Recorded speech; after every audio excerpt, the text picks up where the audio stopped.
Oke, baiklah. Perkenalkan, nama saya Dedi Kurniadi, salah satu peserta pekerti gelombang 2 UNIP tahun 2026. Assalamualaikum warahmatullahi wabarakatuh.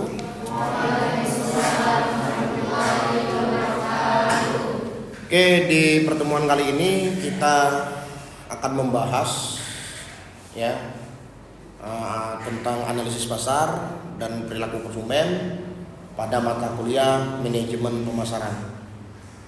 Sebelum itu, tapi ada baiknya kita berdoa dulu menurut kepercayaan kita masing-masing agar apa yang kita bahas hari ini menjadi ilmu yang bermanfaat bagi kita semua.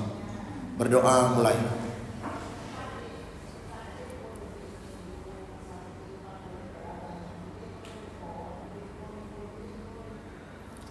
Selesai. Oke, sebelum itu mungkin saya absen dulu ya, berdasarkan nama-namanya ya.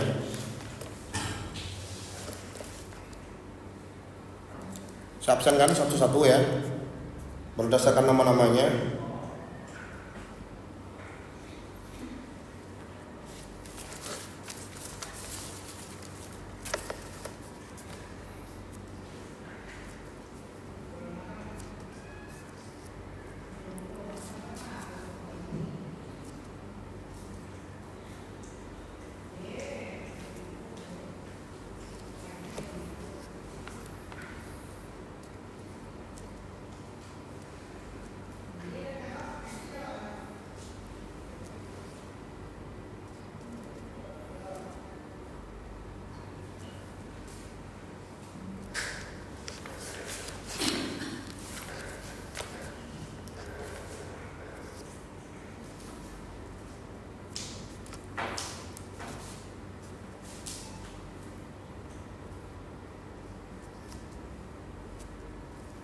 Oke, baiklah.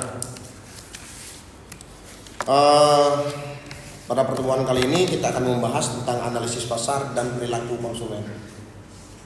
Apa itu analisis pasar dan apa itu perilaku konsumen? Ya, mungkin teman-teman di sini sudah sering mendengar apa itu analisis pasar dan perilaku konsumen. Inilah yang akan kita bahas di pertemuan kita kali ini ya. Saya sampaikan dulu ya materinya, nanti kita diskusi ya. Apa yang menjadi ini ya faktor ya analisis pasar ini seberapa penting di dalam manajemen pemasaran. Begitu juga dengan kita meneliti perilaku konsumen, mempelajari tentang ilmu perilaku konsumen ini seberapa penting. Oke, untuk analisis pasar sendiri ada yang mungkin udah tahu apa itu analisis pasar? Ada? Belum ya? Perilaku konsumen. Ada yang tahu? Belum tahu ya? Perilaku, ada yang tahu perilaku apa? Oh ya, oke. Kita lanjutkan dulu. Pengertian daripada analisis pasar. Ya. Analisis pasar itu adalah sebuah kegiatan atau sebuah proses untuk memahami kondisi pasar, mengidentifikasi peluang dan ancaman, menentukan target pasar, terus membantu pengambilan keputusan dalam pemasaran. Proses memahami kondisi pasar perlu kita pahami, sangat perlu. Di mana kita harus tahu peluang kita di mana, ancaman kita di mana, pesaing ada nggak, seberapa besar pesaing ya. Perlu kita pahami kondisi pasar yang seperti apa yang akan kita masuki ya. Terus mengidentifikasi peluang dan ancaman, jelas peluang kita di mana, ancaman kita di mana ya. Menentukan target pasar. Nah, menentukan target pasar di dalam ilmu manajemen pemasaran ya. Mungkin teman-teman di sini sudah mempelajari atau akan mempelajari ya nantinya apa itu target pasar. Di dalam ilmu pemasaran itu sering kita mendengar kata-kata STP. Apa itu STP? S-nya ini adalah segmentasi. Ya, D-nya targeting, P-nya Positioning. Apa itu segmentasi? Ada yang tahu? Segmentasi? Apa itu segmentasi? Segmentasi itu adalah menggolongkan, kita menggolongkan, ya, menggolongkan konsumen. Kita menggolongkan konsumen. Penggolongan ini biasanya misalkan dari segi usia, adik, anak-anak, remaja, orang tua, perempuan, laki-laki. Nah ini namanya segmentasi. Targeting, di mana kita harus menentukan siapa menjadi target utama kita. Untuk menentukannya, pertama kita harus tahu produk apa yang kita jual, ya. Produk apa yang kita jual, kita harus tahu. Dan kita akan analisis pasar mana yang memungkinkan kita untuk masuk. Misal targeting, ya, targetnya misalnya adalah anak-anak. Target kita adalah anak-anak. Ini targetnya. Targetnya anak. Yang barang kita jual misalkan adalah mainan. Kita jual adalah mainan. Kalau saya, ya, buka usaha atau saya pemilik toko retail yang menjual tentang mainan anak-anak semuanya, ya. Artinya kalau saya mau buka usaha itu di mana? Yang jelas mungkin di depan rumah sekolah atau di tempat di depan rumah sakit ibu dan anak, ya, lebih tepatnya ke situ. Nah, ini ya positioning. Apa itu positioning? Di mana, ya, di mana seorang produsen atau seorang pelaku usaha mampu menempatkan produknya di benak masyarakat. Kalian mau memposisikan produknya di mana? Aqua, contoh salah satu produk yang sudah lama, ya. Aqua. Selain Aqua itu kan banyak produk air mineral, ya. Tapi sampai dengan hari ini selalu kita bilang, tolong beli Aqua. Nggak pernah produk lain kita sebut. Tolong beli Aqua. Bahkan Aqua botol, Aqua gelas. Tolong beli Aqua botol, tolong beli Aqua gelas. Ya, artinya untuk branding Aqua dengan positioningnya sudah tepat. Di mana produk ini sudah melekat di benak masyarakat, di benak konsumen. Contoh lagi, salah satu produk, kita ambil contoh yang lain, ya. Yakult, tahu Yakult? Yakult adalah minuman kecil segini. Orang tahu ya, Yakult adalah minuman sehat. Benar atau tidak? Benar. Karena apa? Yakult memposisikan positioningnya, dia menempatkan produknya adalah produk sehat. Cintai ususmu. Dari hasil fermentasi dengan bakteri baik, ya. Dengan bakteri baik pada Lactobacillus rhamnosus di dalamnya yang membantu mengurai sisa-sisa makanan yang ada di dalam usus. Cintai usus, biar usus bersih. Jadi kalau orang misalnya ada yang susah BAB dan lain sebagainya, dia harus ingat Yakult. Namanya Yakult adalah produk sehat. Ini artinya memposisikan, ya, positioning. Paham ya sini, ya? Oke, kita lanjut untuk membantu pengambilan keputusan. Jelas. Di dalam ilmu teori pengambilan keputusan ada faktor-faktor yang harus kita ukur, kita kaji sebelum kita mengambil keputusan. Ada hal-hal yang harus kita kaji. Ya. Ini nanti ada mata kuliah khusus untuk teori pengambilan keputusan. Tapi di dalam manajemen pemasaran, dalam analisis pasar, kita datang untuk menganalisis pasar, mengambil data. Data itu kita kelola menjadi informasi. Informasi itulah yang kita jadikan bahan pertimbangan untuk mengambil keputusan. Oke, kita lanjut dulu ya. Tujuan analisis pasar. Tujuan daripada analisis pasar itu untuk mengetahui kebutuhan konsumen.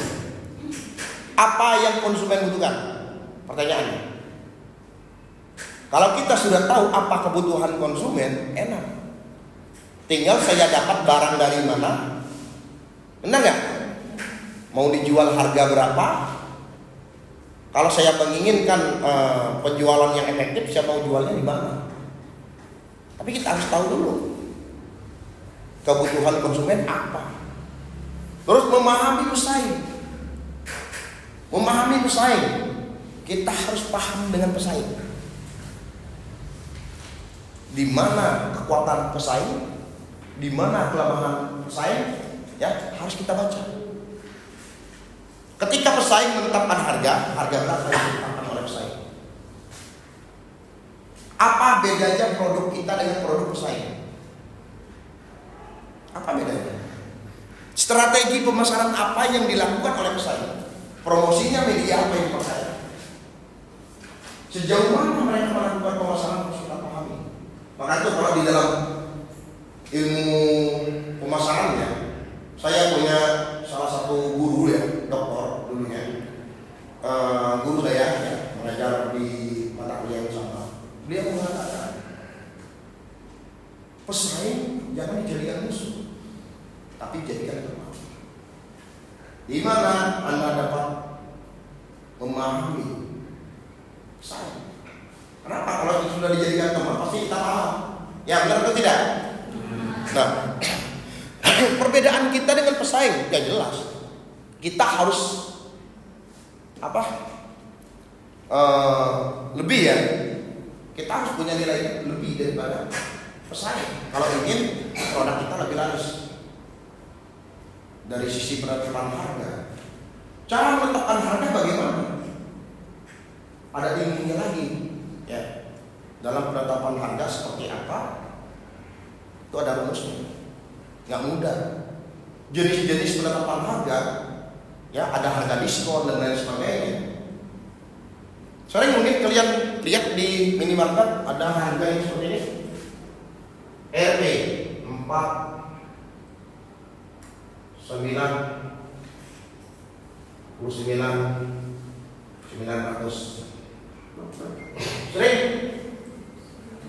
Sering nggak?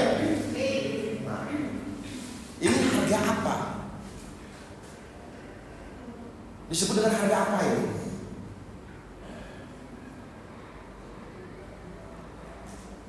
Ini penting ya dalam penetapan harga. Karena apa?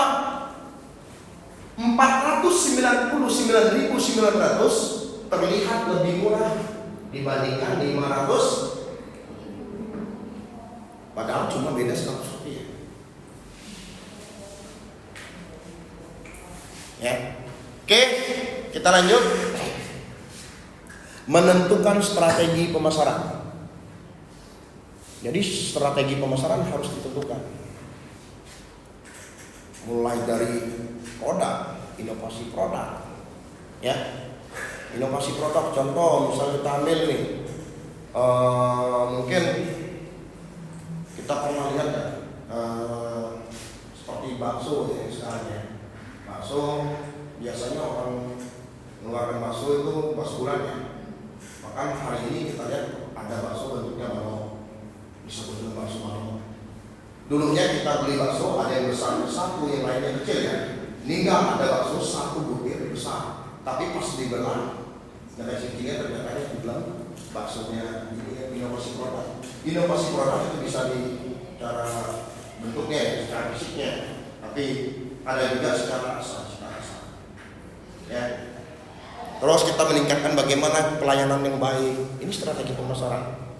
Promosi yang efektif. Promosi yang efektif, promosi yang bagaimana? Promosi yang tepat sasaran. Cara mempromosikan kepada anak-anak dengan orang tua ini cara berbeda. Ya, mempromosikan barang kepada anak-anak dibandingkan dengan orang tua itu punya perbedaan. Bagaimana cara promosi?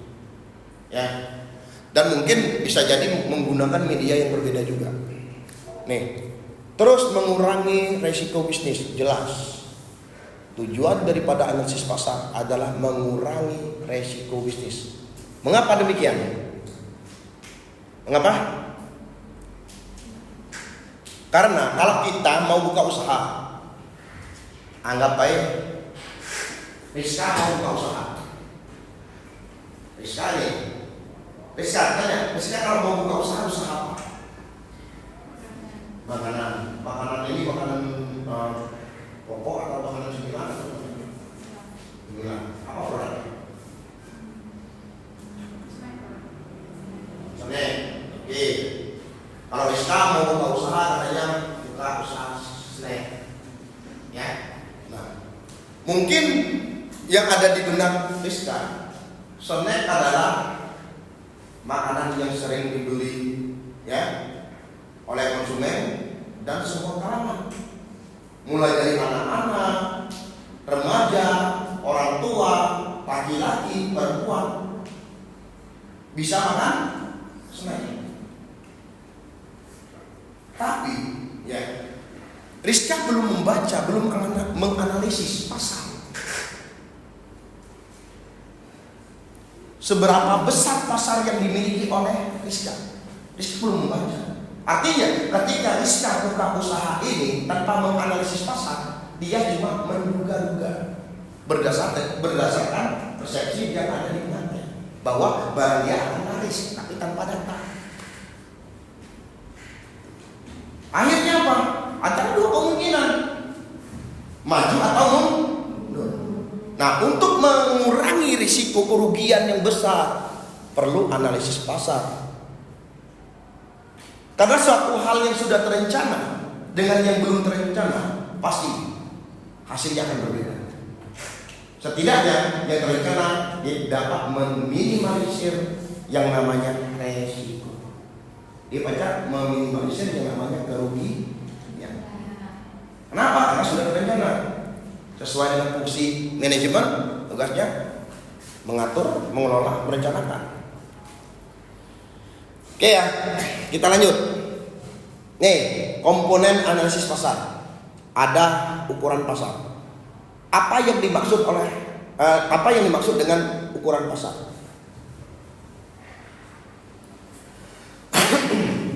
Ukuran pasar itu untuk kita melihat sebesar apa pasar.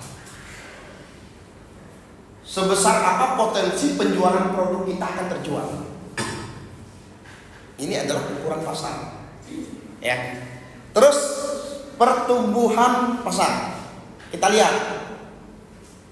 Mungkin kita mengambil data 3 tahun yang lalu. Bagaimana kondisi pasar 3 tahun yang lalu, 2 tahun yang lalu, setahun yang lalu dengan keadaan hari ini? Apakah keadaan pasarnya setiap tahunnya mengalami penurunan atau peningkatan atau stabil? Kita lihat. Ini disebut kita harus ini ya, untuk salah satu komponennya adalah pertumbuhan pasar. Terus segmentasi pasar, jelas penggolongan pasar. Seperti yang saya jelaskan sebelumnya, ya. Bagaimana apa itu segmentasi? Sebuah penggolongan, ya. Kita menggolongkan tren konsumen. Ini salah satu juga. Apa yang ada di Pangkal Pinang tren hari ini apa? Salah satunya apa? Salah satunya apa? Makanan? Oke, makanan yang ada coklat ya? Ya benar. Oke. Tapi yang paling besar hari ini, yang paling tren di masyarakat Pangkal Pinang hari ini, apalagi di kalangan remaja, itu adalah coffee shopnya.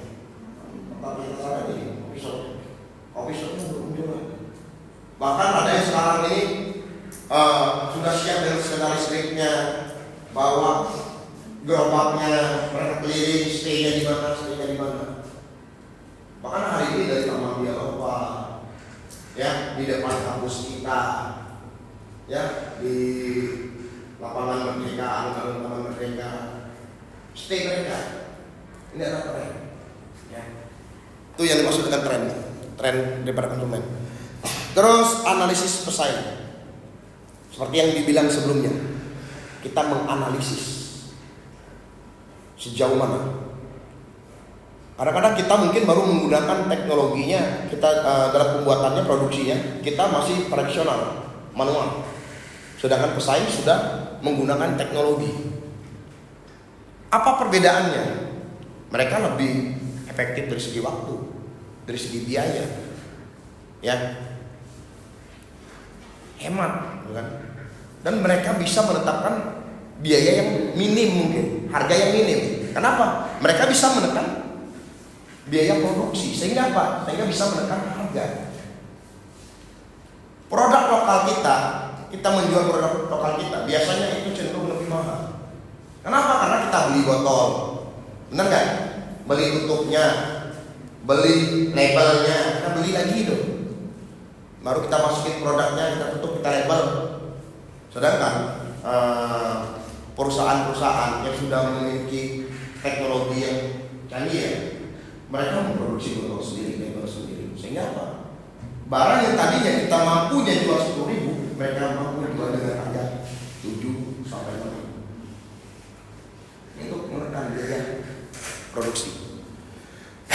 Oke, ya, kita lanjut. Nah, metode analisis pasar itu kita bisa survei ke konsumen langsung, ya. Terus observasi pasar, kita melakukan pengamatan terhadap pasar. Wawancara, kita tentukan siapa yang menjadi narasumber kita, siapa yang tepat untuk kita wawancarai. Analisis data penjualan. Analisis data penjualan ini biasanya dilakukan itu kita melihat, ya, rekaman yang sudah ini, ya, yang sudah lalu. Kita lihat, kita buka, kita analisis bagaimana data penjualannya. Maka itu kalau kita sering kita lihat mungkin di minimarket, kalian lihat nggak alat pembaca ini, alat untuk membaca barcode, tembak barcode itu. Jadi ketika kita beli barang, tit, tahu fungsi alat itu apa? Kira-kira, Rian, apa? Fungsi alat itu apa? Untuk ngecek harga barang. Oke. Kita tanya, Titis, apa kira-kira fungsi alat barcode yang di depan kasir? Tit.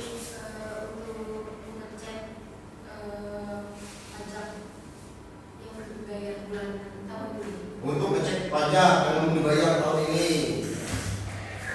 Eling apa kira-kira? Sama. Untuk mengecek harga. Alat yang ada di depan meja kasir yang digunakan oleh seorang kasir, ya. Di contohnya di Alfamart, di Indomaret, kita sering melihat alat itu, ya. Benar, jawabannya benar. Jawaban sudah benar, untuk ngecek harga, untuk ngecek pajak yang belum dibayar, benar. Cuma masih banyak yang lainnya. Alat ini digunakan, setiap produk sudah menggunakan kode barcode. Kalau nggak bentuknya barcode, kode barang seperti ini. Ya. Ketika saya punya spidol, ya, saya punya 100 spidol. Saya beli di grosirnya, saya bawa ke toko saya.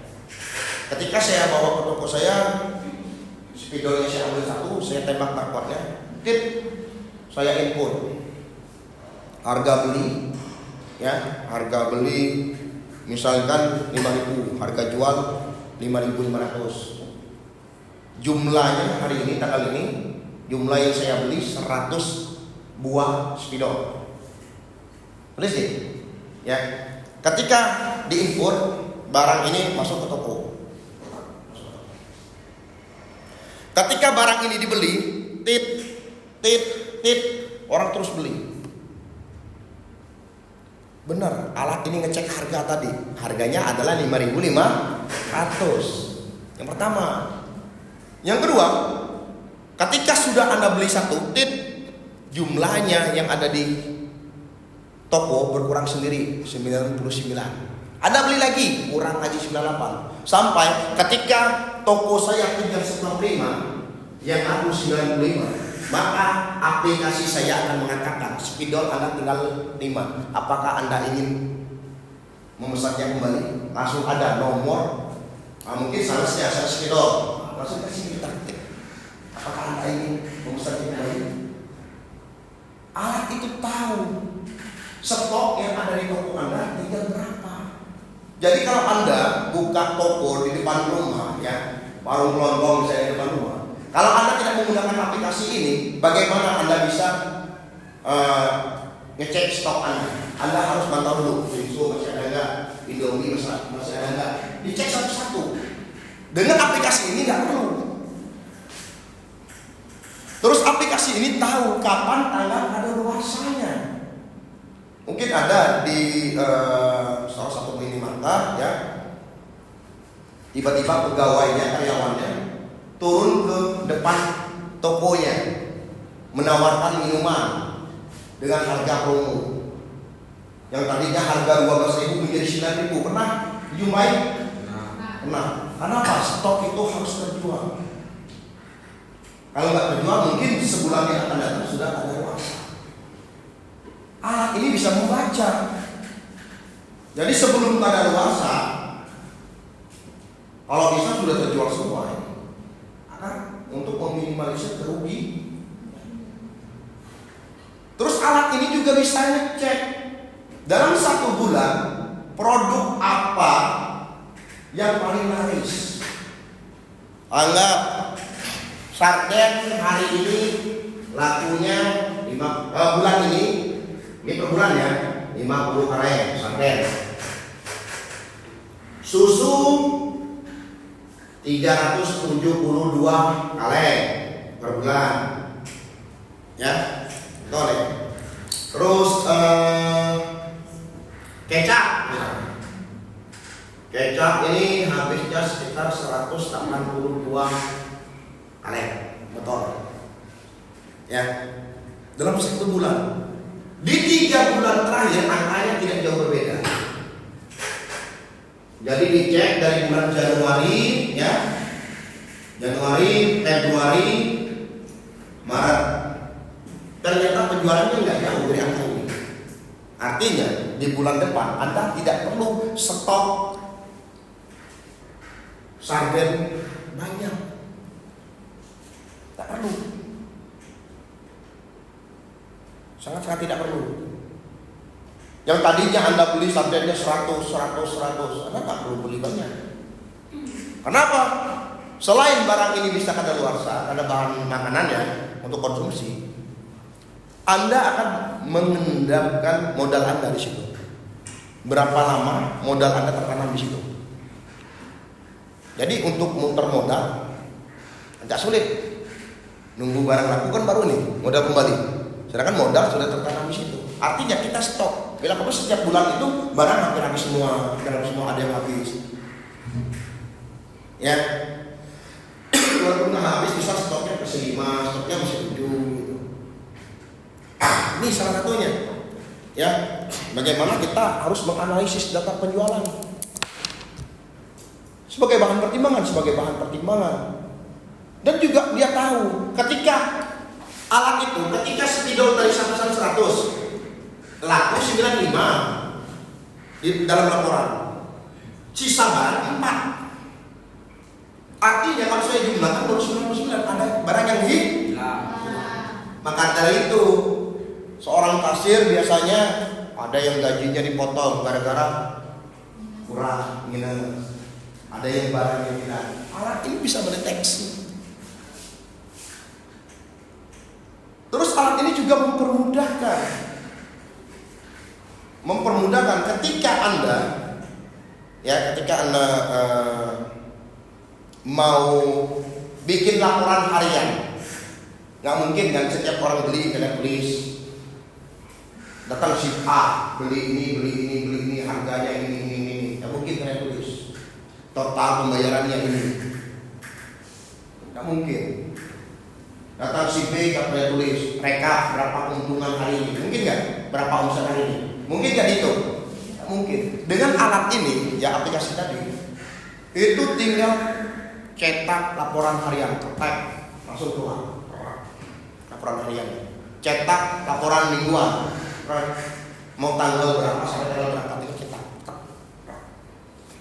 Karena dia sudah dia tahu kapan orang beli spidol, kapan orang banyak beli susu. Dia tahu. Kenapa?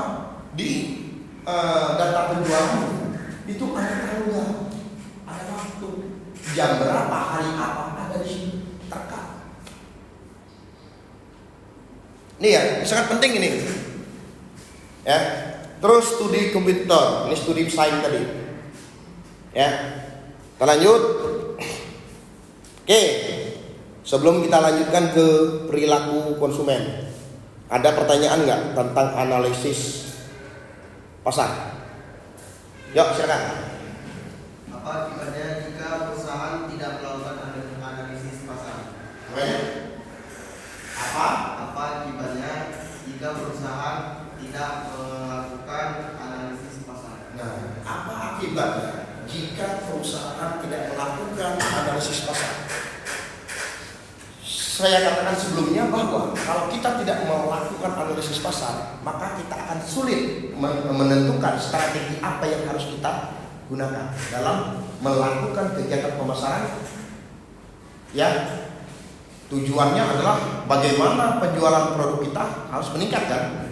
Kita akan sulit karena kita tidak tahu risikonya apa, ancamannya di mana aja, peluang kita di mana, kelemahan kita apa, ya kekuatan kita di mana, kita nggak tahu. Kita nggak tahu. Dan perusahaan kalau tidak melakukan analisis pasar, artinya dia melakukan kegiatan pemasaran hanya dengan menduga-duga. Kemungkinan resiko besar. Berbeda kalau kita sudah mengetahui, kita sudah tahu kondisi pasar seperti apa, pesaing seperti apa, strategi seperti apa. Ibaratkan kita nih, saya sebagai kompetisi baru misalnya, aku buka rumah makan. Saya buka rumah makan. Rumah makan saya mungkin namanya saya kasih rumah makan Pucuk Jaya RM, rumah makan. Ketika saya buka tanpa melakukan analisis pasar, saya cuma menduga-duga. Saya buka di depan kampus. Target adalah mahasiswa. Nah, mahasiswa kan banyak nih. Buka di depan kampus. Saya tidak melakukan analisis pasar, saya cuma menduga karena targetnya sini ada mahasiswa. Ya, dekat kampus saja sudah saya buka. Tanpa saya melakukan hal yang lainnya. Tanpa saya duga jarak 100 meter itu ada rumah makan yang menjual produknya nasi 10.000. Di sebelahnya ada Cikunian. Enggak jauh dari saya, berapa puluh meter dari depan saya ada kapal Nusantara. Saya nggak tahu seberapa enak makanan mereka, berapa mereka menjual produk mereka, ya strategi apa yang mereka gunakan saya nggak tahu. Saya buka dan saya nggak tahu penjualan saya seharinya berapa, saya belum tahu. Tiba-tiba saya langsung masak saja. Saya masak beras 5 kilo, ayam langsung saya beli 5 kilo. Nggak tahu ya, hari itu yang beli cuma 5 orang. Ya, ini mengapa pentingnya analisis pasar? Kita menganalisis dulu, kita uji produk dulu. Mungkin produk kita ambil 5% sampel. Tapi yang seandainya kalau kalian mau bertanya di sekeliling rumah kalian, jangan Anda yang menanyakan. Mengapa? Seandainya kuning buka usaha nasi padang, bungkus nasi padang, ya, aku mau lihat produkku apakah mampu diterima oleh masyarakat. Saya mau nanya ke sekeliling tetangga saya dulu. Kalau saya yang menanyakan, mereka jawabnya pasti nggak jujur. Karena tahu, oh enak, karena nggak enak sama saya. Tapi kita misalnya berulang teman yang tidak banyak kenal, jadi mereka akan mengatakan yang sejujurnya. Rumah mahasiswa kita yang coba produknya, bagaimana menurut produk saya, apa kurang? Yang menceritakan, artinya kita tidak mampu menganalisis, ya produk kita diterima dengan di mata masyarakat. Ini penting, sangat penting. Jika perusahaan tidak melakukan hal itu, maka resiko yang akan dihadapinya lebih besar. Dia tidak akan bisa menentukan strategi apa yang harus dia lakukan. Kenapa dia tidak melakukan analisis besar? Dia tidak punya data. Apa dari penyebabnya? Penjualan dia misalnya dalam 1 tahun turun terus, atau penjualannya segitu aja. Dia tahu nggak faktor penyebabnya apa? Ada nggak pengaruh harga, pengaruh produk, pengaruh layanan? Ada nggak pengaruhnya? Pengaruh promosi ada nggak yang mempengaruhi penjualan Anda? Bagaimana dengan kepuasan konsumen? Apakah puas? Ya, kita maunya kalau kita jual produk hari ini dia beli konsumen, dia pas dia coba enak, dan dia senang dengan pelayanan kita. Ya, akhirnya dia beli, harganya pas kita tahu dia beli, besoknya beli lagi, dia sudah dikatakan dengan pelanggan loyal, loyal. Ya pentingnya analisis besar. Terima kasih ya pertanyaannya.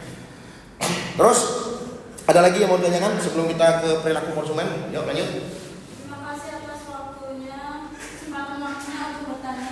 Izin bertanya, bagaimana cara menghadapi pesaing yang lebih kuat? Itu saja pertanyaan dari saya. Terima kasih. Oke, bagaimana menghadapi pesaing lebih kuat? Nah, ini keren nih pertanyaan.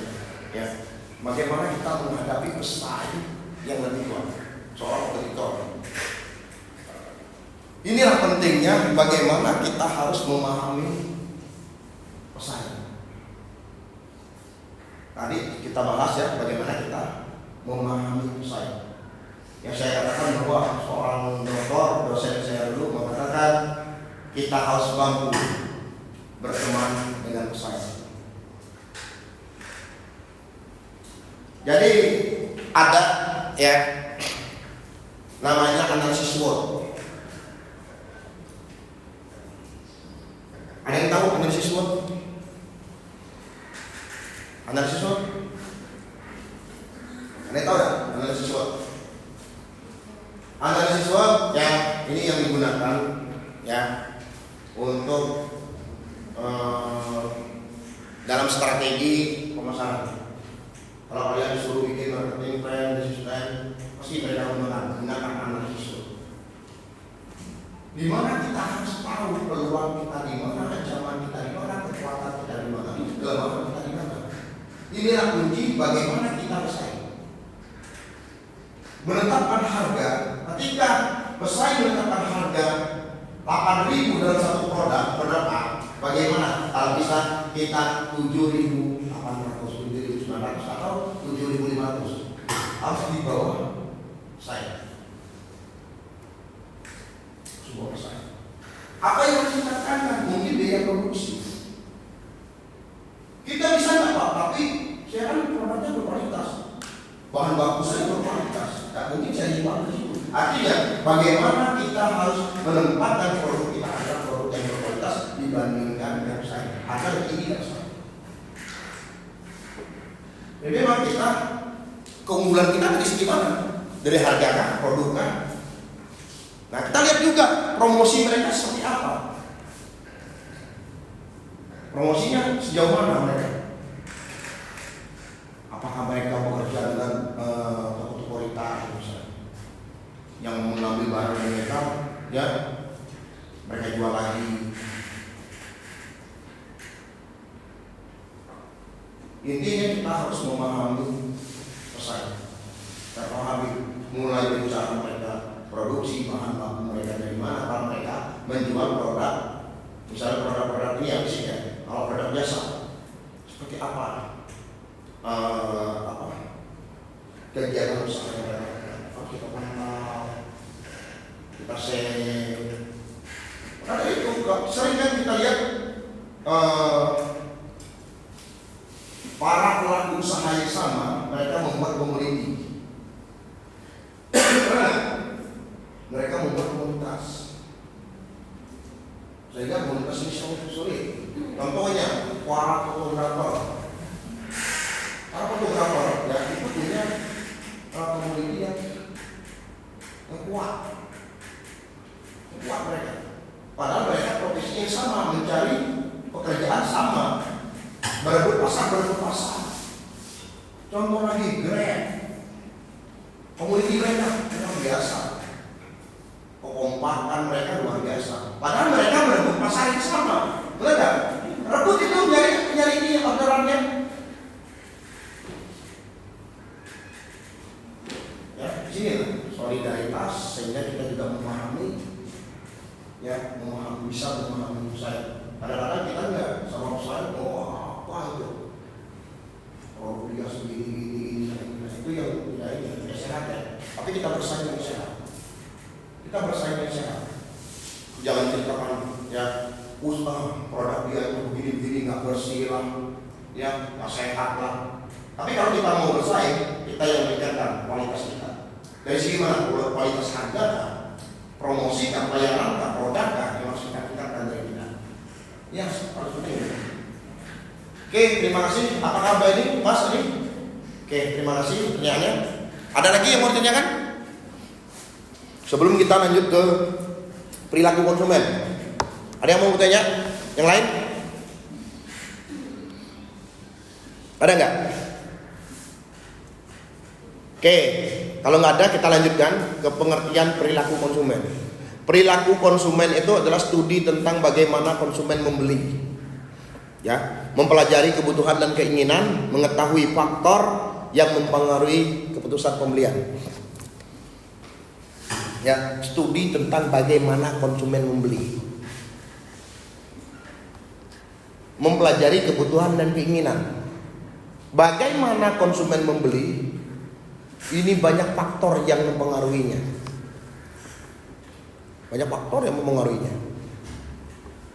Faktornya mungkin salah satunya kebutuhan, keinginan ini salah satu faktornya. Bagaimana mulai mereka memilih sampai mereka awalnya melihat, setelah itu memilih sampai mereka memutuskan untuk membeli. Seperti apa? Ini harus kita pelajari. Kebutuhan dan keinginan. Kebutuhan ini banyak. Ada yang tahu nggak kebutuhan tuh, jenis-jenis kebutuhan apa aja secara umum aja? Ada berapa kategori kebutuhan? Ada 3 ya secara umumnya, primer, sekunder, tersier. Contohnya yang primer, makan, minum, baju, pakaian ya. Kalau yang sekunder, televisi, ya, sepeda motor. Kalau yang tersier, mobil mewah, rumah mewah. Ya, ini maksudnya 3 kebutuhan. Sebenarnya kalau mau kita rujukkan lagi, kebutuhan itu banyak. Ada kebutuhan sosial, psikologis dan lain sebagainya. Banyak. Tapi secara umum kita ambil 3 garis besar. Seperti yang kita pelajari sebelum-sebelumnya, mulai mungkin dari kita SMA itu sudah belajar tentang kebutuhan. Nah, apa itu keinginan? Apakah kebutuhan? Belum tentu. Keinginan belum tentu kebutuhan. Maka dari itu kita kadang-kadang kita itu bisa menjadi seorang produsen, kita juga bisa menjadi seorang konsumen. Yang jelas hari ini kita sudah menjadi konsumen. Belum tentu kita menjadi produsen, tapi yang jelas kita hari ini adalah konsumen. Apakah kita sudah bisa membedakan mana kebutuhan, mana keinginan? Mana yang lebih kita dahulukan? Harusnya kebutuhan, tapi banyak orang tidak melakukan hal itu. Kebutuhan ditinggalkan dulu, tapi lebih mementingkan keinginan. Banyak yang terjadi.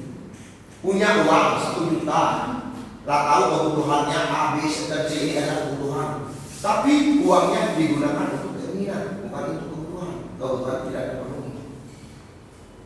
Banyak. Ini harus kita bedakan mana kebutuhan dan mana keinginan. Ya. Cara seorang konsumen membeli itu berbeda-beda. Kita beri contoh kebiasaan aja, bapak-bapak. Kalau saya ya nggak tahu ya yang lainnya, cowok ini. Kalau saya belanja, mau datang ke mall, mau datang ke mana pun, ya, atau mau datang ke bistro, ya. Saya sudah tahu mau beli barang apa, tempatnya di mana, kisaran harga berapa, saya sudah tahu. Itu saya. Bahkan kalau barang-barang tertentu, saya sudah tahu merek apa yang harus saya beli dan size-nya apa, detailnya seperti apa, saya sudah tahu. Jadi kalau saya beli, nggak butuh waktu yang lama dan tepat apa yang saya beli, yang saya inginkan itu yang saya beli. Contoh kalau saya mau beli, contoh baju lah, atau sepatu, saya mau beli sepatu. Kau tahu, kalau saya mau beli sepatu apa, belinya di mana, merek apa, ukuran berapa, warna apa, ya harga berapa, saya sudah tahu. Saya datang, saya nggak akan banyak ini. Saya nggak akan banyak, oh ini enggak. Itu kalau saya berbeda dengan ibu-ibu. Ibu-ibu pergi ke pasar mau beli baju untuk lebaran, ya di rumah itu dicatat mungkin ya. Dicatat mau beli apa, dicatat. Pas datang ke pasar, yang dilihat yang lain. Akhirnya beli. Pas pulang ke rumah, yang dicatat enggak. Yang enggak direncanakan dibeli. Nih. Jadi ya perilaku daripada konsumen ini harus kita pelajari. Ada yang enggak, nih contoh barang yang memang orang datang beli, contoh bawang. Kalau di pasar kan ada orang jual bawang, orang datang ke pasar nggak mungkin. Dak yang beli bawang misalkan, wah bawang beli bawang nggak mungkin. Pasti dari rumah sudah, saya mau beli bawang. Tapi ada orang lewat nggak punya beli. Oh, jadi ya ada aksesoris bagus kalau nih, ojek rambutnya bagus. Akhirnya dia beli. Karena direncanakan dia untuk membeli. Ya, yang membedakan mana kebutuhan dan keinginan. Terus mengetahui faktor yang mempengaruhi keputusan pembelian. Faktornya banyak. Ada beberapa faktor, nanti kita kita lanjutkannya. Nanti siapa pengennya kita diskusi selesai ini ya. Siapa pengen diskusi selesai saya menyampaikan materi ini cuma 10 slide, setelah itu kita diskusi. Ya. Siapa pengennya kalian kalau bisa kalian membayangkan kalian adalah salah satu pelaku usaha yang menjual produk jasa atau produk fisiknya. Paham ya? Oke, kita lanjut nih. Faktor yang mempengaruhi perilaku konsumen, faktor budaya. Yang pertama, faktor budaya. Faktor budaya, faktornya seperti apa? Contoh, faktor budaya. Baju muslim tidak mungkin dibeli oleh orang non muslim. Begitu juga baju adat Cina, yang baju lebaran mereka, yang baju merahnya mereka, tidak mungkin orang muslim beli pakainya, tidak mungkin. Ya, ini dari segi kepercayaan ras ya. Ini sudah membedakan. Faktor budaya. Contohnya, mungkin yang laris di kota Palembang, yang laris di kota Belitung, tidak mungkin atau belum tentu bisa laris di kota Pangkal Pinang. Kalau kita jual lemah kuning di Palembang, belum tentu selaris ada jual lemah kuning di Kota Pinang. Padahal kota Palembang adalah kota salah satu metropolitan, kota besar, kota tertua di Indonesia. Kota Palembang. Tapi Anda buka lemah kuning di sana, belum tentu pembelinya seramai Anda membuka di kota Pinang. Kenapa? Karena di sana terkenalnya dengan masakan khas mereka Latin. Kalau di Pangkal Pinang lidahnya terbiasa dengan lidah lemah kuning. Kalau di Belitung itu gangan. Di Palembang pindah. Ya, itu budaya. Kalau kita lintas negara,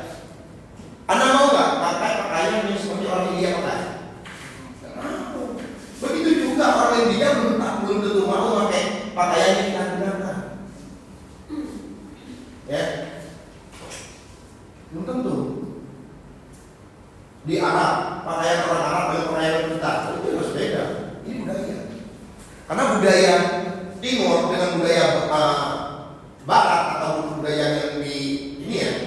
Kalau kita di Asia Tenggara ya, ini bersama-sama berbeda. Di Asia Tenggara sendiri antara kita dengan Malaysia sudah berbeda.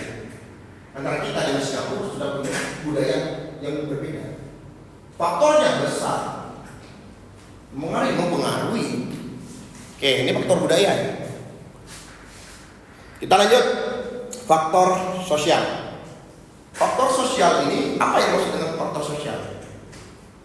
Jadi seseorang membeli itu dorongannya bukan dari dia, tapi dari orang-orang di sekitarnya, kelilingnya yang mendorongnya. Contoh, bertiga, ya, misalnya 3 orang, Nur Habibah, Rizka sama Ellen pergi sama-sama malam itu jalan-jalan bertiga. Kata si Rizka, kita berhenti beli kopi.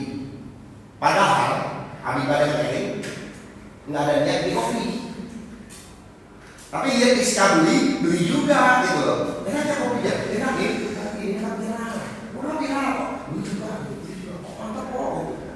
Ini artinya ibadah dan ini beli itu karena faktornya ada yang mempengaruhi di sekelilingnya. Bisa ini adalah di rumah orang tua faktornya. Bisa juga tetangga-tetangga atau temannya, teman kuliahnya, ini faktor sosial. Faktor pribadi. Faktor pribadi ini lebih ke keinginan diri. Ini lebih bukan di faktor budaya yang menyebabkannya. Kalau kita harus beli tudung saji itu faktornya budaya. Ya, kalau kita harus beli bendera, budaya juga ya. Budaya Indonesia itu ketika hari kemerdekaan rata-rata beli bendera, mulai dari kain bentuknya ya sampai ke tempelan, sampai ke stiker, sampai dari kertas minyak itu dibikin bendera. Bahkan ada permen-permen pakai bendera. Ya, ini faktornya budaya. Kalau faktor sosial tadi mempengaruhi. Nah, ini faktor pribadi. Pengen beli barang yang branded. Ya, pengen beli jam yang bermerek, sepatu yang bermerek, ini faktor pribadi. Ya. Faktor psikologis. Apa yang maksud dengan faktor psikologis?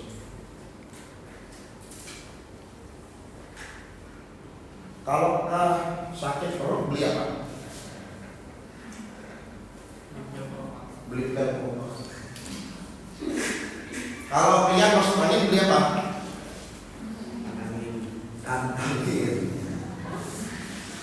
Di mana lapar beli apa? Beli makanan. Inilah yang disebut dengan faktor psikologis. Ketika lapar dia beli makanan, ketika haus dia beli minuman, ketika dia sakit dia beli obat. Ini faktornya adalah psikologis. Ini disebut dengan faktor psikologis. Jadi kalau 17 Agustus, kita 17 Agustus deh, ya pas 17 Agustus kita pawai. Ada 3 hari. Yang hari pertama itu pawai baris berbaris, yang kedua itu pawai karnaval, yang hari ketiga itu kendaraan hias. Faktornya psikologis apa ini bicara? Agustus, ya, secara iklim Indonesia itu lagi panas-panasnya kemarau gitu, ya, di mana orang pawai, ada yang nonton, pasti banyak yang haus. Artinya saya harus buka usaha minum. Akhirnya air putih kasih es aja jadi dua-dua guys. Nah faktornya tadi haus, orang itu faktornya haus. Ini faktor psikologis. Paham? Oke, ada yang mau tanyakan nggak? Ini ya. Kita diskusi santai. Ada nggak yang mau tanyakan? Belum ya? Kalau belum kita lanjut ya. Nanti kita diskusi tapi aku pengennya kalian, saya pengen bertanya dan kalian membayangkan kalian menjadi seorang pelaku usaha. Nanti saya punya tugas ya. Nanti saya punya tugas habis pertemuan ini ya, nanti dikumpulkan di pertemuan berikutnya kita bentuk kelompok nanti. Nanti saya jelaskan seperti apa tugasnya. Oke, ini pengenalan kebutuhan, proses keputusan pembelian. Pengenalan kebutuhan. Kita mengenali apa kebutuhannya, mencari informasi, evaluasi alternatif keputusan pembelian, perilaku pasca membeli. Ya ini ya, ini proses keputusan pembelian. Orang beli, dia mengenali itu kebutuhan dia atau bukan, dan dia mempelajari. Evaluasi alternatif. Alternatif ini kan sebuah pilihan. Ya, dia mengevaluasi. Saya lebih baik beli barang A atau beli barang B, atau merek A atau merek B. You know nggak? Ku pengen beli sepatu, pengen beli ya, tapi saya belum memutuskan mau beli sepatu yang mana.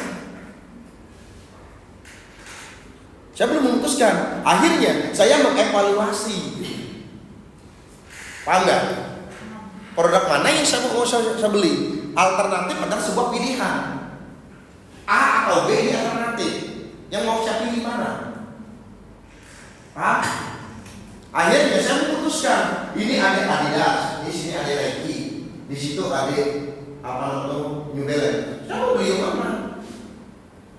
Ada 3 alternatif, saya pilih yang mana? Sebelum dia memutuskan pembelian itu, ya, ini salah satunya. Prosesnya, proses memilih.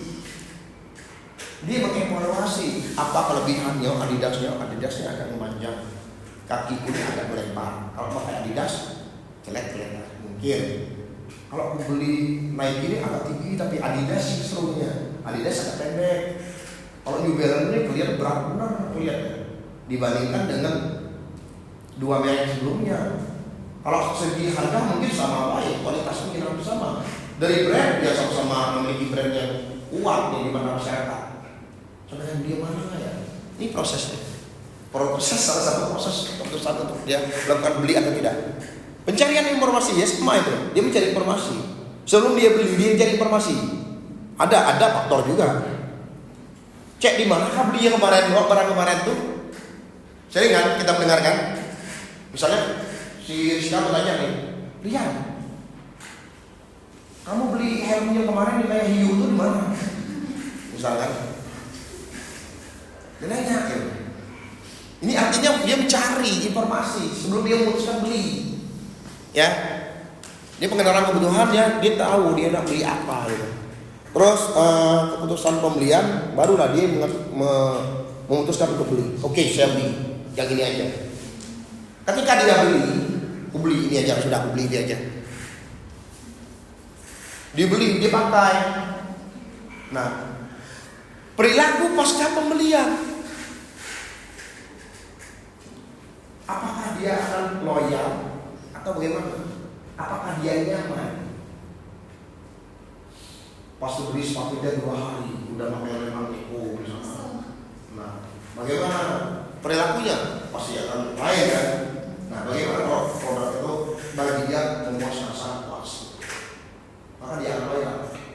Ketika dia pengen beli lagi, dia sudah tahu mau beli produk yang mana. Ini bagaimana kalau kita sebagai pelaku usaha, kita harus bisa memahami konsumen kita. Kita pelajari perilakunya. Di dalam manajemen pemasaran saya pernah dikasih seorang dosen buku gratis. Dosen saya luar biasa, memang luar biasa ya untuk support ketika kita memang pengen belajar. Sampai-sampai bukunya, Dedi, ini bukunya coba Anda baca. Judul bukunya adalah Marketing with Love. Orang yang nggak sedang baca jadi suka baca karena bentuknya seperti cerita. Jadi ada sosok nama di situ Aldi, dia melakukan pemasaran, dia berjumpa banyak orang, dia seperti cerita, tapi keluar strategi yang keluar. Bagaimana dia menjual produknya kepada konsumen, ya, dia mempelajari konsumennya. Akhirnya keluar sebuah buku yang namanya Marketing with Love, memasarkan barang dengan cinta. With love.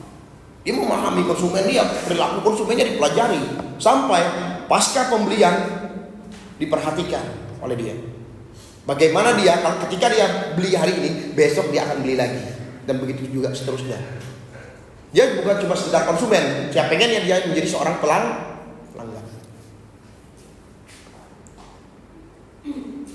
Ya, kita lanjut. Hubungan analisis pasar dan perilaku konsumen. Ya, ini sangat erat nih, membantu memahami target pasar. Ya, sama-sama membantu ini, sama-sama menentukan strategi produk, sama-sama menyesuaikan promosi, sama-sama meningkatkan kepuasan pelanggan. Analisis pasar sama, membantu memahami target pasar. Akhirnya, setelah kita melakukan analisis pasar, mempelajari tentang perilaku daripada konsumen yang ada di sekitar yang akan menjadi target kita, ya, kita semakin kuat menargetkan ini dia targetnya, penjualan kita. Ya. Terus menentukan strategi produk. Ketika dia menganalisis di mana pesaing produknya seperti ini, akhirnya dia berinovasi. Dia buatlah inovasi produknya, mungkin dari segi cita rasa yang dikembangkan, dari barang yang berkualitas, bahan mentah yang berkualitas, bahan bakunya.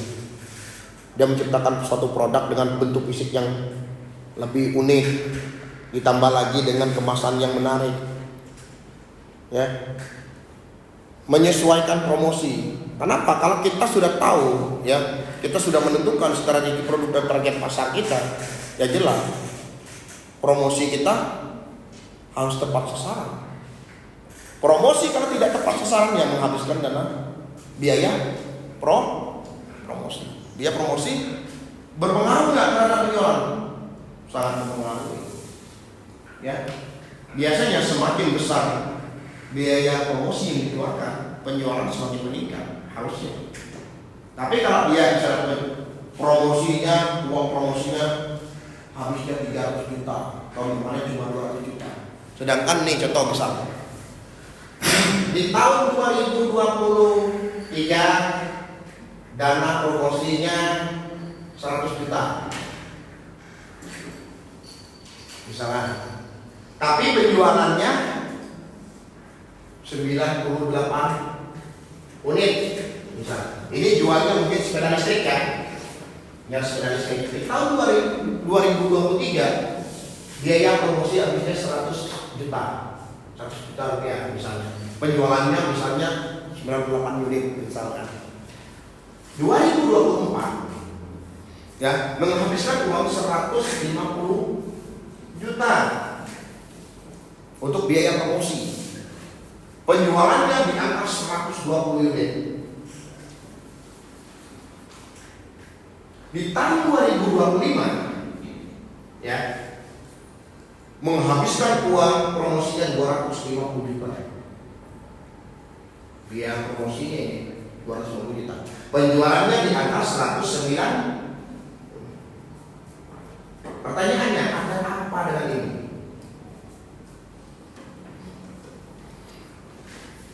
Kalau ini jelas ada peningkatan. Ketika biaya promosinya meningkat, maka penjualan meningkat ya. Tapi di tahun 2024 dengan 2025, anggaran promosinya, biaya promosinya naik, tapi penjualannya menurun. Faktornya apa? Bisa jadi promosinya yang tidak tepat, bisa jadi. Tapi faktornya banyak. Yang mempengaruhi penjualan bukan cuma promosi. Promosi kita sudah tepat, tapi daya beli masyarakat yang melemah, akhirnya belum tentu juga orang beli. Pengen beli aja orang nahan. Ya, ketika dolar harga naik, ya rupiah melemah terhadap dolar, efeknya apa? Terjadi inflasi.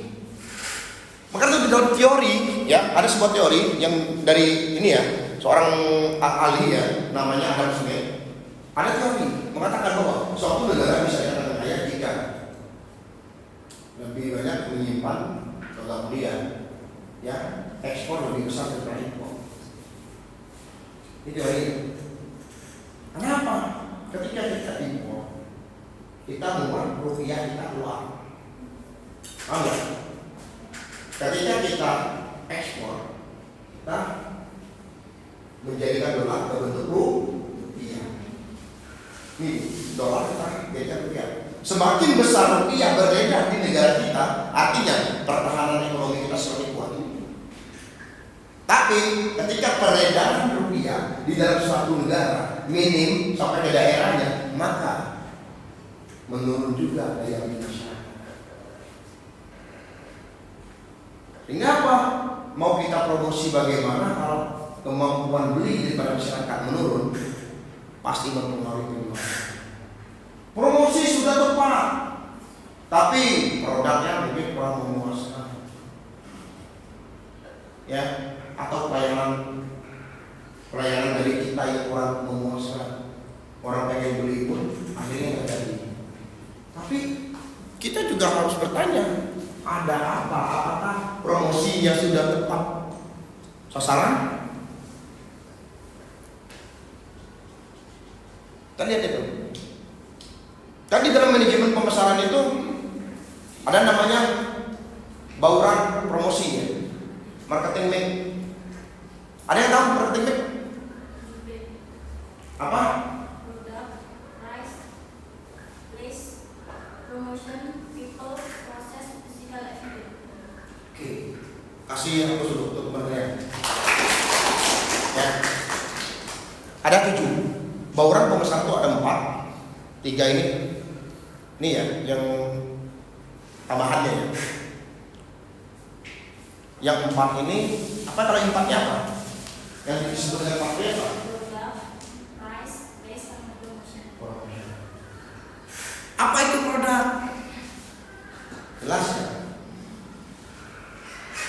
Tanpa produk tidak mungkin suatu perusahaan bisa melakukan penjualan. Kegiatan pemasaran tidak mungkin bisa dilakukan tanpa produk. Produk itu adalah suatu hal yang ditawarkan. Yang ditawarkan produk. Place apa place? Hah? Harga. Ada apa? Harga tempat. Place tempat. Price harga. Promo promosi. Yang disebut dengan tempat place apa? Ini yang disebut dengan pasar. Pasar itu bukan cuma sekedar pasar yang kita kenal, pasar, oh ini pasar ringgit, ini bukan itu. Marketplace adalah salah satu tempat pemasaran. Contohnya Shopee, Tokopedia, itu pasar. Kalau Anda mau memasarkan barang Anda itu, Anda harus analisis terus. Anda mau pelajari nggak perilaku konsumen yang ada di situ? Anda pelajari diri kita sendiri, baru kita berkonsumsi. Ya. Komponennya apa aja tadi? Kita bisa tanya langsung kepada konsumen ya, seperti langsung ke konsumen. Kita perilaku pembelian kan aneh ya. Ada kadang-kadang kita scroll di Shopee, tapi udah masuk ke keranjang, tapi belum kita check out. Nunggu keranjang, pas ada duit jadi kita check out. Pas ada uang, dikurangin lagi dari keranjangnya, dibuang lagi, dikeluarin lagi. Ya. Karena ada kita nanti yang beli, nonton promonya, bagus juga, cek harganya, cuma 40.000, akhirnya nggak ada niat bareng beli, ini bareng di sofa, santai, scroll TikTok, muncul iklan baju olahraga, cek 52.000, 152.000 kan. Kita cek. Tanpa sadar kita sudah membeli. Faktornya apa? Apa faktornya? Yang mempengaruhi kita untuk beli itu apa?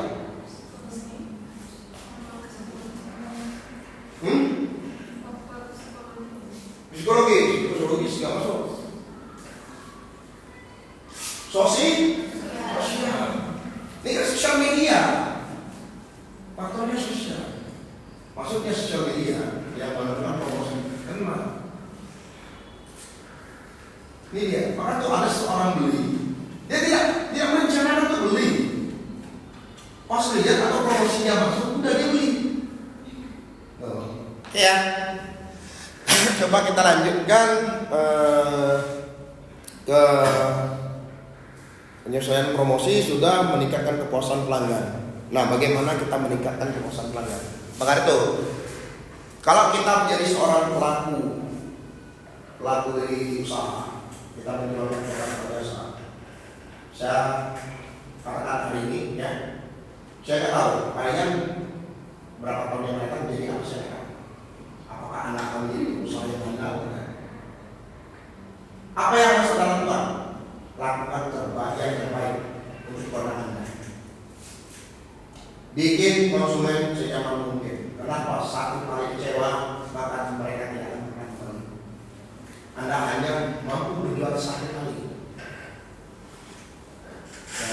Kita yang paling bagus itu bukan yang mengambil keuntungan dari satu produk. Yang penting laku ini terjual. Yang penting udah rugi produk ini. Yang penting produknya beli 5.000 jual 15.000. Yang penting untung 10.000. Setelah itu dia rendah terserah. Jangan sampai. Ya. Harga 5.000 saya jual cuma 5.200. Tapi itulah setiap hari saya mampu menjual 10.000 piece. Itu kan keren. Berapa keuntungan saya setiap hari? Akhirnya usaha ini berkelanjutan. Usaha ini berkelanjutan.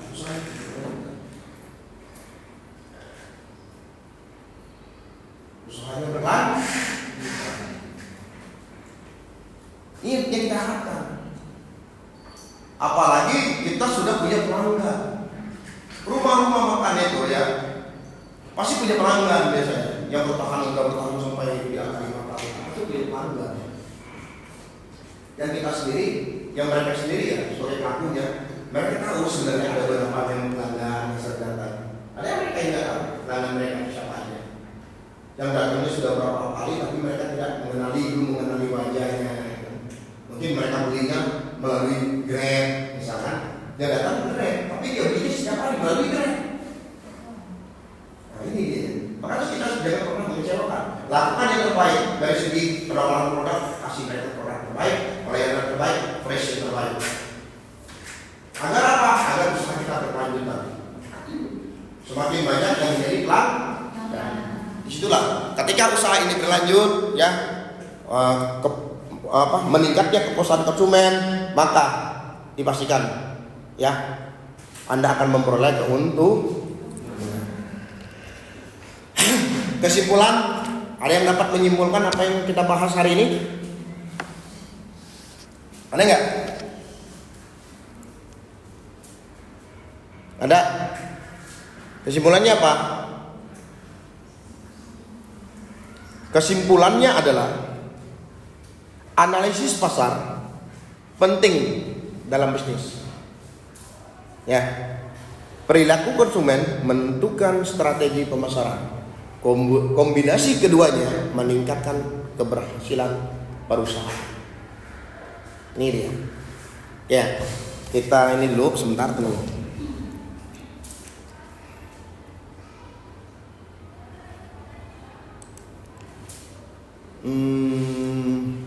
Ini bukan. Oh bukan, sorry. Salah, sorry. Kita cek dulu di mana saya taruh ya.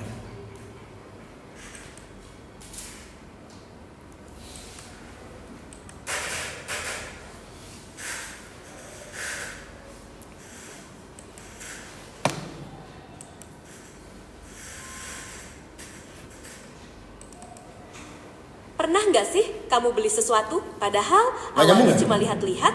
Itu bukan kebetulan, itu namanya consumer behavior atau perilaku konsumen. Consumer behavior adalah cara konsumen mencari, memilih,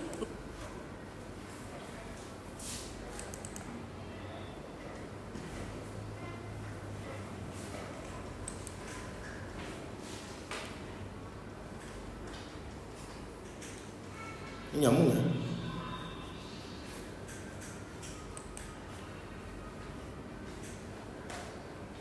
Oke.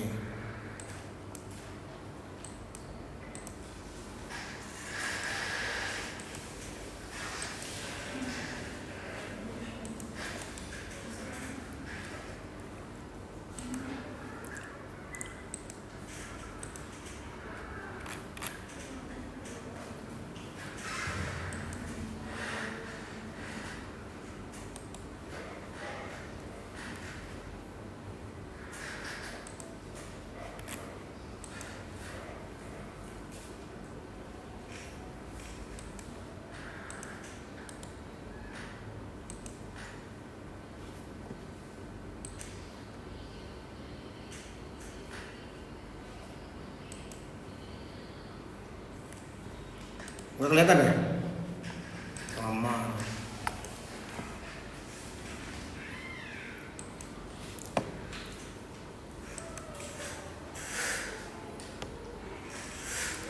Oke, kita ini ya, kita coba tonton dulu sebuah video. Ini saya coba kasih lihat teman-teman. Yang layar ini bisa melihat ya, ngelayar ini. Kita ini dulu. Kita lihat dari layar aja ya.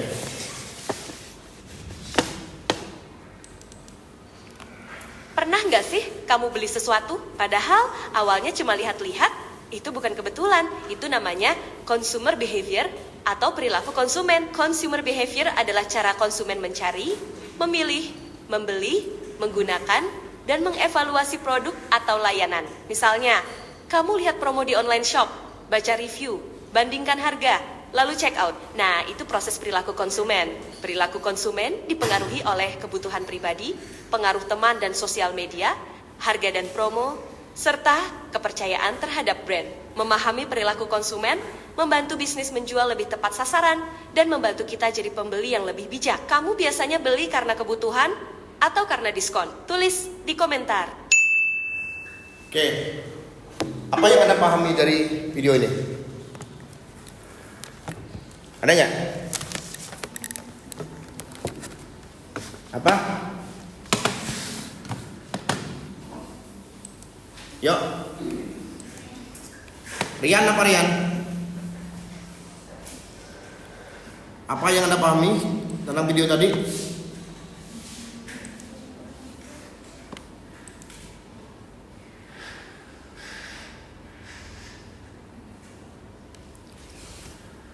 Apa? Tentang mempelajari perilaku. Oke, ada yang mau ditanyakan? Silakan. Ya. Ada mau bertanya? Yuk, silakan. Mengapa sebagian usaha gagal meskipun produknya itu bagus? Oke. Mengapa kadang-kadang usaha itu gagal walaupun memiliki produk yang bagus, yang baik, produknya bagus, manfaatnya baik, tapi belum tentu menjamin. Tadi kenapa? Di dalam komponen manajemen pemasaran itu ada beberapa hal, bukan cuma satu indikator, bukan cuma soal produk saja. Banyak orang memiliki produk yang berkualitas tapi strategi pemasarannya belum benar. Apakah dia sudah menentukan target yang pas? Memposisikan produk di mata konsumen sudah tepat? Belum tentu. Belum tentu. Ya. Maka dari tadi ya, yang saya sampaikan sebelumnya bahwa memang pentingnya kita mempelajari analisis pasar dan mempelajari perilaku konsumen agar apa? Agar kita dapat menetapkan strategi pemasaran. Produk tak berkualitas, tapi dengan produk kita yang berkualitas, apa lagi kita mau kita lakukan? Produknya oke, tapi produk oke. Tapi kalau pemasarannya tidak tepat, maka tetap juga penjualan belum tentu efektif. Penjualan belum tentu. Ya, bagaimana promosi kita? Distribusinya bagaimana? Place tadi salah satunya adalah distribusi. Retail itu termasuk dari place. Misal saya punya usaha, itu bakso. Bakso yang saya jual, bukan di bakso saya jual langsung ke konsumen. Kalau bakso yang misal saya punya bakso gerobak, saya jual di depan kampus, yang beli langsung konsumen, langsung beli, mas bisa bakso, ambilin kan, nggak mau langsung ke konsumen. Tapi ketika saya produksi bakso, nanti ada toko retail ini datang mengambil, dibungkus, dikemasnya, dijualnya di toko, dimasukin ke dalam freezer baksonya. Ya, artinya saya menjual tidak langsung ke konsumen, tapi melalui retail. Ya, ke grosir dan nah itu juga harus diperhatikan juga dari penetapan harga. Kadang-kadang kita sudah menetapkan barang kita ini barang paling keren, barang paling unggul, barang ini produk tadi. Tapi dari segi harga mungkin masih jauh. Penetapan harga kita masih tinggi, sehingga orang pengen beli tapi daya beli mereka tidak mampu, belum mampu di situ. Produk udah oke, kadang-kadang, tapi pelayanan kita tidak baik. Saya pernah belanja di salah satu toko, ya, pelayanan tidak baik. Saya selaku konsumen saya katakan, sudah cukup sekali saya di sini. Akhirnya saya memutuskan sampai dengan hari ini saya nggak beli. Mungkin sama dengan teman-teman semua di sini, pernah merasakan hal yang sama. Pernah mungkin tempat kalian belanja, sekarang ini kalian nggak mau lagi belanja di situ, pernah nggak? Nah itu apa sebabnya? Salah satunya mungkin pelayanan tanpa kita sadari. Begitu pentingnya sebuah pelayanan. Inilah dimana kita memahami konsumen, kita mempelajari perilakunya bagaimana. Ini kita belajar secara umum, perilaku konsumen secara umum. Kita belum memetakan bagaimana kalau ibu-ibu yang belanja, bagaimana kalau anak-anak yang belanja. Anak-anak yang kalau belanja berbeda dengan ibu. Anak-anak pas lihat mainan dia nangis, pas mau balon dia nangis. Dia melihat mungkin dari bentuknya, ya. Ada anak-anak nggak suka makan roti, nggak suka makan roti supaya permen. Tapi dia lihat ada roti bentuk buaya, warnanya ada biru, ada hijau, ada pink. Akhirnya dia beli. Orang tuanya marah, jangan, nggak usah beli, nggak mau makan. Tapi anak itu terus membeli. Padahal memang nggak dimakan. Tapi dia suka dari mana? Dari bentuknya, warnanya. Maka itu kita mengapa kita harus mengenali siapa konsumen kita, target pasarnya siapa. Sebelum kita menentukan target pasar, kita harus mencari dulu ya segmen pasarnya. Apakah semua kalangan? Contoh, misal saya jual susu kedelai. Saya jual susu kedelai, ya. Susu kedelai ini produk nasionalnya ada nggak yang sudah dipesankan secara nasional? Ada ya? Yang sering kita beli di toko-toko ya, di dalam freezer. Itu kan ada tuh yang minuman susu kedelai dengan harga kalau salah 7.000 ya, nah 7.000-an. Itu kan dijual seluruh Indonesia. Ya, mungkin ketika misalnya Rian mau jual juga susu kedelai, akhirnya dia ikut bikin produk susu kedelai, bagaimana dia pengen rasanya lebih nikmat daripada susu kedelai yang itu, tapi dengan harga yang minim. Target pasarnya sama-sama toko dan minimarket yang ditargetkan oleh Rian. Ditulis di situ Rian Soya RS, Rian Soya misalnya. Ya. Setelah itu Rian memposisikan produknya. Minuman saya ini adalah susu kedelai. Target segmentasinya sebenarnya semua kalangan. Bisa diminum oleh anak, ya, remaja, orang tua, bisa perempuan, bisa laki-laki, ya, dan semua bisa menikmati. Sekarang dia memposisikan produknya, di positioningnya, dia mentargetkan. Sebenarnya saya lebih mentargetkan di tempat-tempat seperti di Taman Eropa, di mana tempat itu banyak orang bermain, ya, bawa anaknya main, bawa untuk olahraga, banyak olahraga juga. Terus ada juga yang datang situ sekedar mencintai kuliner, mencicipi kuliner yang ada di situ. Artinya sedang buat di daerah Eropa, kata Syria. Dia memposisikan karena di situ banyak orang yang olahraga, dia harus bisa menempatkan produk dia di mana posisinya. Akhirnya dia bikin minuman sehat setiap hari, ya. fresh today, diproduksi hari ini untuk diminum hari ini, fresh today. Jadi dia bikin varian rasa. Yang satu matcha, soya matcha, yang satunya soya coklat, yang satunya original, yang satunya soya khusus kesehatan tanpa gula, murni. Dengan kadar gula mungkin ada minim gitu. Memang khusus untuk yang sering olahraga dia apa itu. Akhirnya orang yang olahraga dia beli, tapi belinya bukan dia asal-asal sabar sase, dia beli yang ori tanpa gula. Karena tujuannya untuk sehat. Ada ibu-ibu mau beli juga, tapi beli yang ori, yang ada gulanya, tapi bukan dia matcha atau yang coklat. Terus ada remaja, saya sukanya yang ini ya, yang matcha ya. Ya, beli yang matcha. Ada anak-anak di situ, pengennya ada rasa coklat. Akhirnya anak-anak beli coklat.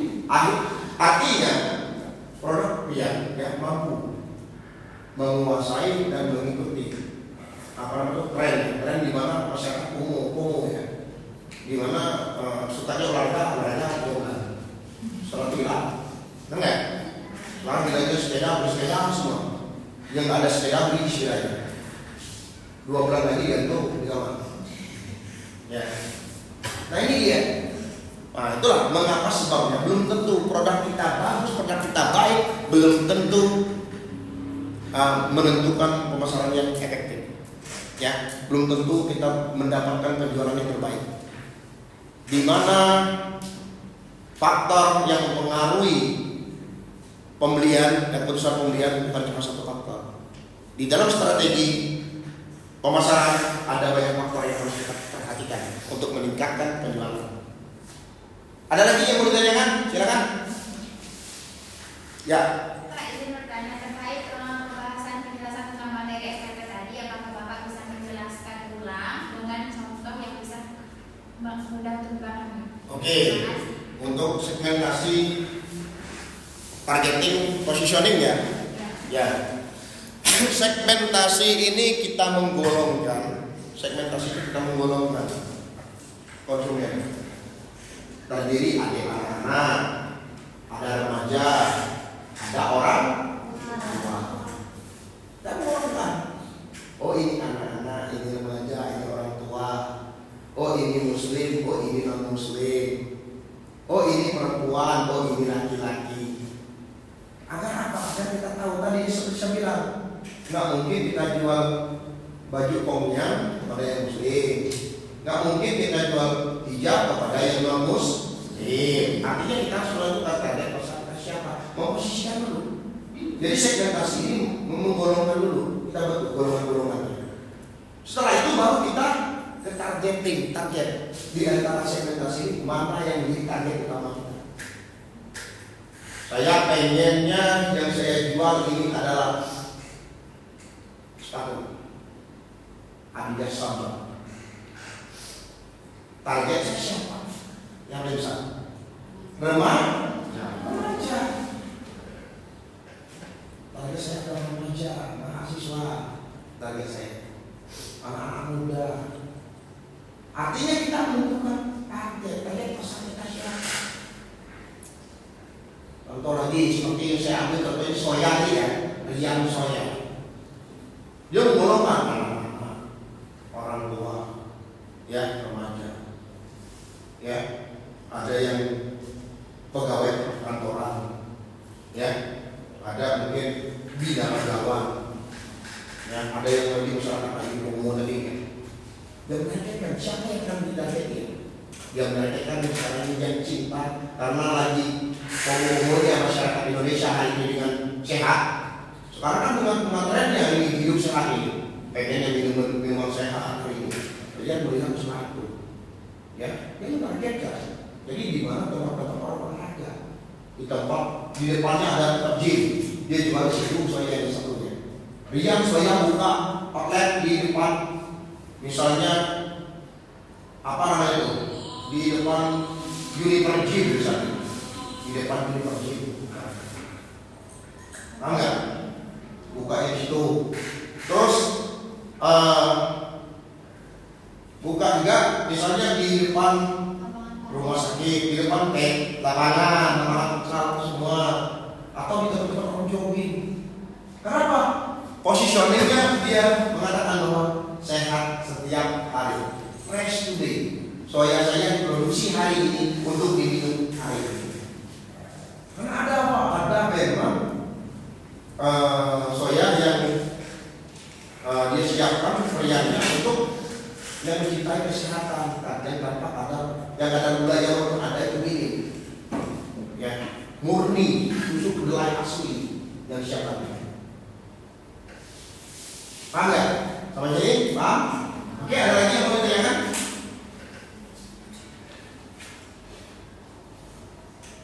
Oke, ada lagi yang mau ditanyakan? Ada nggak? Sekarang saya mau tanya dulu, siapa? Rian, kalau Anda mau buka usaha apa? Usaha makanan. Usaha makanan ya? Ya. Apa namanya? Contohnya seperti jualan es Es buah. Es buah ya? Mengapa harus es buah?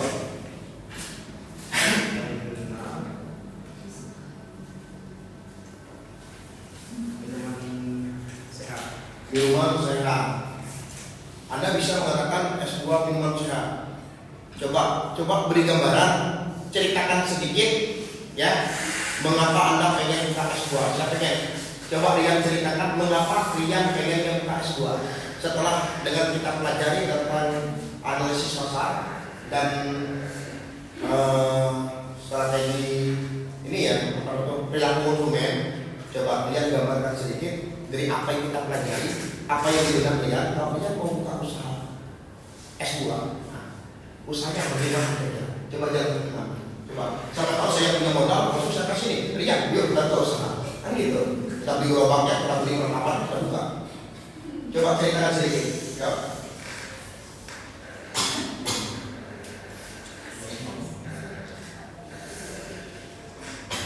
Ya, Rian.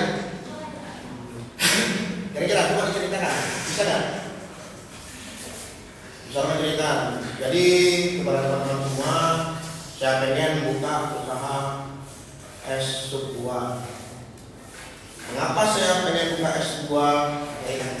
Coba sesuai dengan ini ya. Saya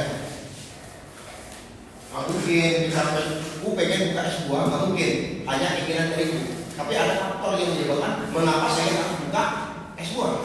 Karena buka usaha bukan sekadar keinginan kita. Ya, tapi bagaimana kita tadi harus ada analisis pasarnya dulu ya. Harus tahu dulu perilaku konsumen bagaimana, baru kita tahu produk apa yang kita jual dan strategi pemasarannya bagaimana.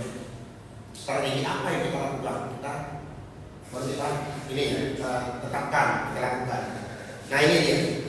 Jadi mungkin untuk teman-teman semua di sini, saya yakin kalian punya gambaran. Kalau saya mau buka usaha apa yang mau saya buka? Pasti ya? Pasti. Kira-kira saya coba tanya lagi ke Eling.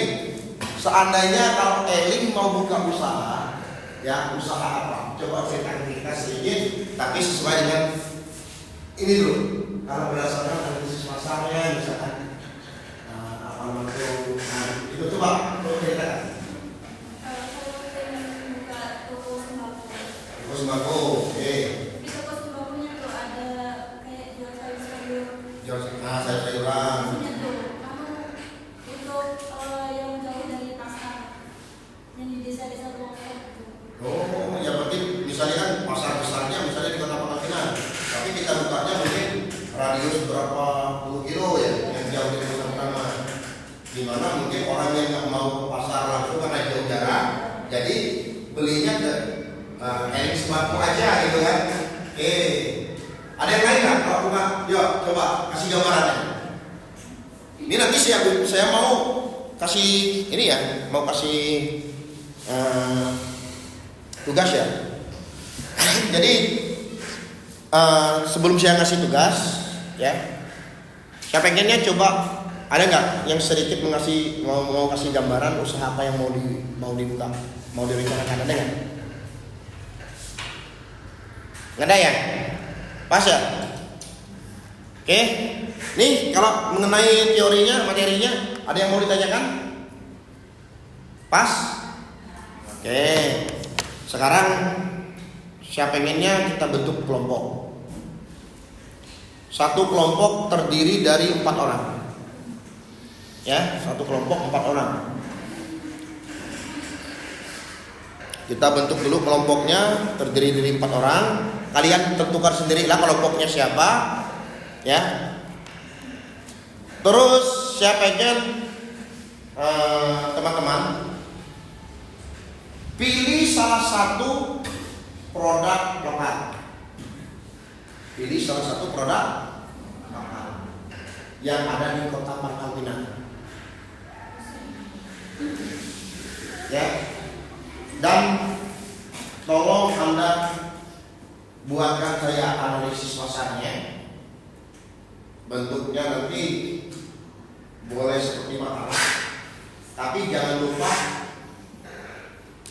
PPT-nya, karena akan kita presentasikan di pertemuan yang akan datang. Di pertemuan yang akan datang saya pengennya kita diskusi. Jadi per kelompok membawakan hasil kerja kelompoknya dipresentasikan, nanti kita bahas sama-sama. Ya, selesai dari presentasi itu mungkin nanti ada kuis untuk penilaian kuisnya nanti selesai dari presentasi kelompok ini. Paham ya? Oke, ada lagi yang mau ditanyakan ya? Ya. Jadi tugas sudah, saya mintanya tugas ini diselesaikan dalam 1 minggu sepekan ya. Karena di pertemuan yang akan datang saya pengennya semuanya sudah siap. Satu kelompok membawa satu tugasnya, nanti dipresentasikan. Untuk pembuatan tugas gunakan hurufnya New Roman, ya, ukuran 12 spasi 2, margin 433, ya, letakkan halaman di tengah bawah. Jangan lupa di gambar depan itu dengan logo Universitas kita, ya, disusun oleh siapa, mata kuliah siapa. Oke, kelompoknya tentukan kalian, tentukan sendiri. Minimal berapa orang, maksimal 5 orang. Maksimal. Tugasnya cuma bahas tentang analisis pasar dulu. Kalau untuk perilaku konsumen itu saya punya kuisnya sendiri, ya, saya punya kuisnya sendiri. Nanti saya kirimkan video juga, saya ada video, saya kirimkan nanti. Coba teman-teman pelajari dulu di rumah, ya, ada video. Ya mungkin kalau kita tonton di sini memakan waktu sekitar 30 menit. Saya pengennya teman-teman ada punya waktu luang di rumah, ya, sambil nonton nanti Pak Lia. Ada permasalahan apa nanti kita diskusikan. Saya pengen tanya juga nanti. Setelah kalian, saya tahu kalian menonton video itu sampai habis atau tidak.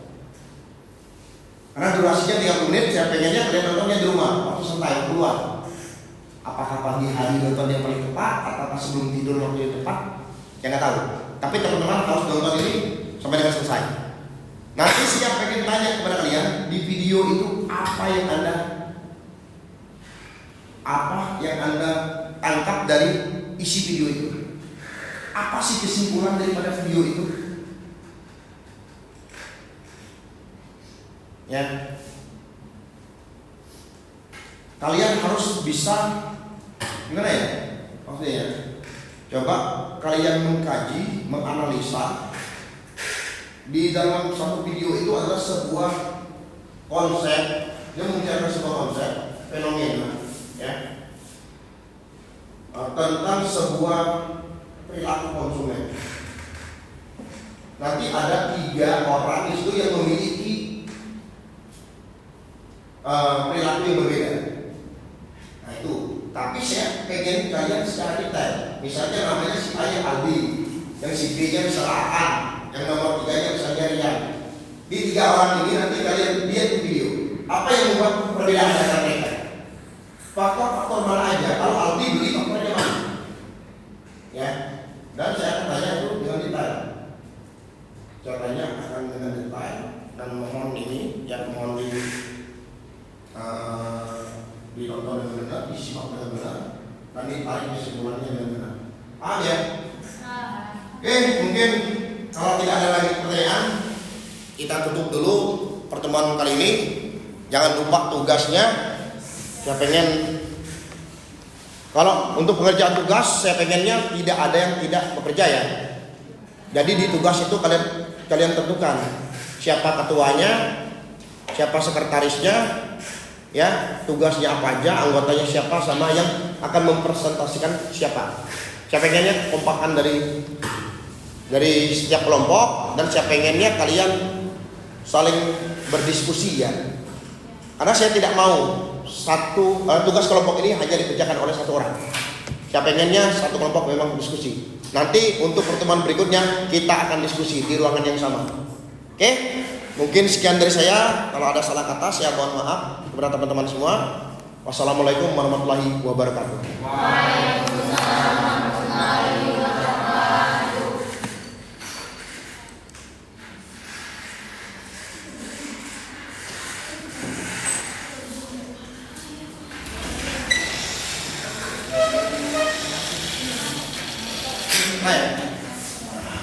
Terima kasih ya teman-teman semua.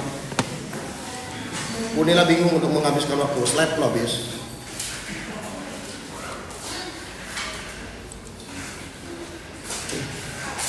Oke. Yang mana?